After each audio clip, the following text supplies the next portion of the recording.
တခါတော့ကတောကြီးထဲမှာပရွက်စိတ်လေးတစ်ကောင်နေခဲ့ပါတယ်။သူ့နာမည်ကစွန်စားသမားစိတ်တန့်လို့ခေါ်ကြတယ်။စိတ်တန့်ကအသေးငယ်လာတော့လဲသူ့မှာကြီးမားတဲ့စိတ်ကူးတွေနဲ့စူးစမ်းလိုစိတ်ကြီးကြီးရှိတယ်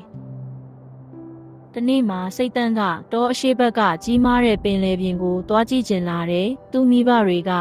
လမ်းလေးအနေနဲ့များတယ်နော်။လို့တတိပေးပေမဲ့စိတ်တန့်ကငါကတေးသေးလေးပေမဲ့ငါစိတ်ကကြီးတယ်ငါလွတ်လပ်ချင်တယ်တခြားနေရာတွေသွားကြည့်ချင်တယ်လို့ပြောပြီးခရီးထွက်သွားတယ်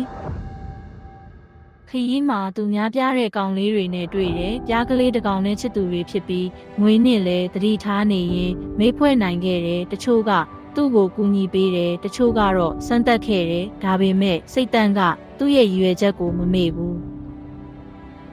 နောက်ဆုံးမှာပင်လယ်ပြင်ကိုရောက်တဲ့အခါသူကမြုံနိုင်လောက်အောင်ဝမ်းသာခဲ့တဲ့ရေစင်ကြည်တဲ့ရုပ်မြင်ကွင်းကိုကြည့်ရင်သူပြောတယ်မကြောက်ရဘူးတေးသေးလေးတောင်ကြီးမြတ်နိုင်တယ်ဒီလိုနဲ့ပရွက်စိတ်လေးစိတ်တန့်ရဲ့ပုံမြင်ကသေးငယ်တဲ့ခန္ဓာနဲ့ကြီးမားတဲ့စိတ်ကူးအတွက်ငွေနှစ်ဖြစ်လာခဲ့ပါတယ်